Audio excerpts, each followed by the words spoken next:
maaykiidhaan jalqabde jechuudha. Mucattii shugguxii siin jettaniin shugguxii irraa lafa keette harka keessa mitti ol qabjettanii durriyyee hin taane itti taphachiifte jechuudha. Tapha biraa osoo hin taane maqaa isii balleessite. Waan isanii oli ta'e hin jiru bara.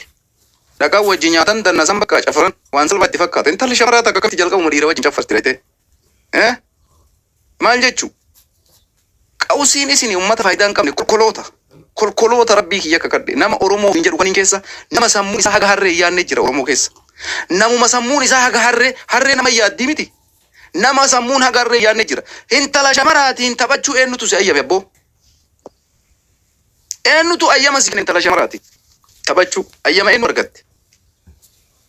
Eenyu si ayyame? Shamara takka wajjin taphadhu abbaa isiitu si ayyame? Maatii isiitu ayyama si godhe? Eessa ayyama argatteeti? Akkamitti waan akkanaa deeggartan isin Oromoo?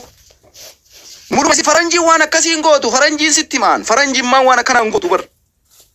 Faranjiin aadaan qabdu faranjiin amantiin qabdu faranjiin akka feete taateettaniimi faranjiin waan ummanni keenya godhaa jiru kanan gootu nu biyya faranjii keessa jirra ijoolleen faranjii jiran haa godhani goddanyaa tokko qabdi faranjiin obboleessa osiif hima goddanyaa qocha san malee kabiraa ka isiin ta'u hin jiru. Hiriyyaa isii tokko qabdu san malee hiriyyaan biraa ka isii olii ga'uuf hin jiru. Kanaafuyyuu waan akkanaa irraa of qusadha. Maayikiin ammoo keessattuu si jaalanna kabajaa guddaa si qaba Oromoo akka kiyya qofaa miti Oromoo walii galatti dhiirri abbaa fedhee yoo siin taphate si miidha malee siin fayyadu beeki. Si galte kanaafuu hiriyyaa tokko yoo qabaatte anitti gammada. Hiriyyaa dhugaa kan namni martuu akkanuma si godhee lafa si oofee umurii sirraa fixu sun hiriyyaa dhugaa tokkocha maayikii siif himaan. Sanuyyuu waan tokko waan bilinaa wajjin dalaguu osoo hin taane maatii keetitti hattee maatii keetii waliin dubbatee nikaawwa si godhatee achi booda isiniif isallee waliif isin haadhisu jennee isin eebbifna. An akkasitti amana sii galaa maayikii.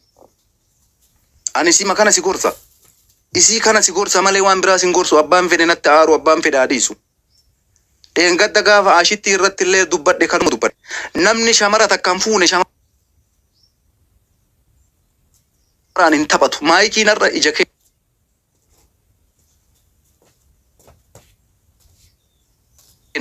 Intala teenna intala qashtii qabnuudha intala sabboontu qabnuudha intala kaleessa qabsoo irratti wal barreeni intala kaleessa qabsoo wajjin geggeessaa turreedha intala bara boo'ichaa wajji boonneedha nama siin taphatu hin barbaannu. Idriis Jabanaa Eeltiraa dhufee siin taphachuu miti ka Oromoo keessa jiru maqaa kee akka xureessu hin feenu yoo si jaalate nikaa wal godhadha. Bakka jirtutti guyyaa rabbii wal isin agarsiise wal agartan jechuudha. Araata natti ani isa kanatti amana saniin gara kaanitti ka gowwaan miidiyaa irra taa'ee harka sii rukutee maqaa si balleessu si miidha malee maqaa jala miidha malee bu'aa biraa siin qabu siin jechuu barbaadeeti. Kanaafuyyuu ani akka nama si jaalatu anaaf sirriitti wajjin haasaa qabna kontaaktii qabna. Si galee nama afaanii wajjin taa'ee dubbatee kallattiidhaan miidiyaa osoo taane bilbilaan jechuudha telefoonaan. Si gala kanaafuu waan dalagaa jirturraa of duuba deebi. Hiriyyaa si madaalirraa of eegi. Maqaa beekee bareedaa kaleessaa of jalaan balleessin. Abbaan feetan kanarra yoo na jibbitan iraasaachuu goddaani. Ani akka dandeetti ijoollee shamaraa osoo akkanatti ilaalu karaa badiitiitti akka deeman hin ayyamu baasiif hima. Fakkeenya Hamza Hajii fi Ashitti irraa fudhadha. Ijoolleen sunarra inni caalaa kabajamanii jiraataa jira. Hawaasa isaanii birattis jireenya isaanii irratti jechuudha. Argitee akka namatti tolu jireenya agarte. Hamzaan Ashitti wajjin bahararra bahee akka barbaadee gangalatee olu taalee gatu taala. Kan bakka dhiirummaan fuudhi atis itti taphattee taati gattu shamara eenyuti ashoofuu barbaaddu. Intala abbaan qabne si fakkaata. Intala gosa hin qabne si fakkaata. Intala obboleessa hin qabne si fakkaata. Maarreetii jettee itti taphattee gati dhiistu noo. Dhiira yoo taate dhiiraatti itti fuudhi bakka. Yoo qabeenya hin qabanne yoo dandeettii siin gahin ammoo itti dalagadhu yeroo naa keenya inni wajjin obsi waliigalaa keessa wajjasaa. Bakka danda'ametti uummanni Oromoo si tumsaa itti fuudhi bakka maatii kee godhadhu. Indee shamara Oromootiin nama taphatu maaltu naasa abbo. Wallaahi dhugaa isinitti kun faashin ammoo uummata faara. Intala shamara takka miidiyaa fidanii ittiin taphachuun faashinaa hin biratti. Uummata safuun dhalatee barbo. Uummata manguddoo irraa dhalate, uummata ulamaa irraa dhalate, uummata beeka irraa dhalate bar waan jennuu fi waan goonu warra beekuudha bar. Zabanni badee miidiyaan toleettaniitiin feemasii taana amaarree taana abboo feemasummaa keessan nutu lafatti gaggara galchee irra dhaabateemi. Feemasummaa akkanaa hin feenu nu duuba boo. Kanaafuu erga kiyya maayikiidhaaf Idriis ammoo waan godhaa jirurraa dhaabbachuu qaba. Maayikii dhaabuu qabdi. Jalqaba Idriis Jabanaa namicha jedhamu dhaabi. Akka namaa si affeere sanirraan dabra ammoo wanti inni oofaa jiru fudhataman qabu. Dhaabbachuu qaba waan akkanarraa bakka. Intalli Oromoof baqiidha. Asii kaatee waan isiin shaabiyaa dheetuuf hin jiru obbo. Guuttee ijoolleen Oromoo qaqqaaliin maakiin Oromoodhaaf qaaliidha. Oromoo keessa dhiirri dhabamee miti kan inni irra dhufeetiin hirruusa takkaaniin rateen na fuudhuu barbaadu. Eessa jira wanni akkasii? Kanaafuu Idriisiin eenyu caalaayyuu namni akka inni waan kanarraa dhaabbatu godhu Maayikiidha.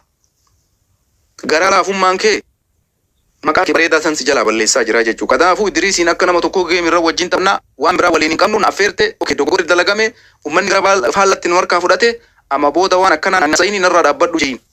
Ilma Oromoo tokkollee kas janaa yoo jiraate waliigaltee godha. Nafuuru barbaadamu naan tachuu barbaadaa wajjin haasaa keessa wal dubbisa maaliif fixadha. Isiyoo wal jaalatan harka rukunii jenna. Garuu maatiin beekuudha qaba. Intala sharaa kan dhaamsi dhaamu kana alatti jiru sitti maafaate rifadhu. Maammadoon akkasitti taphanne osoo maatii kee quban qabu. Abbaan faadha keetirraa osoo nikaa hin godhatin maammadoon kee qaama keetitti bu'uun qabu sin jala. Hundi keessanuu anaaf obboleeyyiin dhugaa isinitti himaa. Kabajaa keessaniif jecha sun barbaachisa. Yoo kana godhuu baatte situ xiqqeesse, situuf cabse, situ hamilee kee balleesse, situ eenyu gadhuuf godhe, situ godoloof godhe jechuudha. Jaaladhu jaalalli waan jiru garuu kabajamtee akka bakka gaarii jettuuf fakkeenya godhadhu. Aashitti jechuudha. Har'a kabajamtee jiraachaa jirti bara.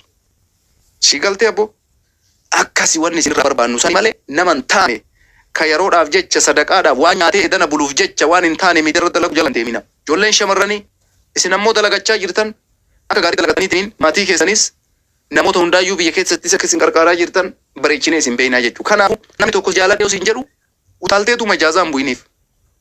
Warra miidiyaa irra beeknu qofaa miti. Kalafa jalaan isin beeknullee jechuudha. Namni dhugaan si jaalate abbaa kee wajjin haa dubbatu.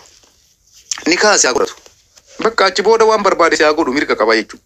Niitii isaati abbaa kee quba qabaa maatiin kee quba qabaan kee si godhame waan maatii keetti qabu qabuun godhaa. Achi booda alas jaartii isaati haqa sirraa qaba dhumate abboo dubbiin kanuma. An shamarran hundaan jechaa jira warra biyya garaagaraa teettanii na dhageessaa jirtu Dubaay, Suudii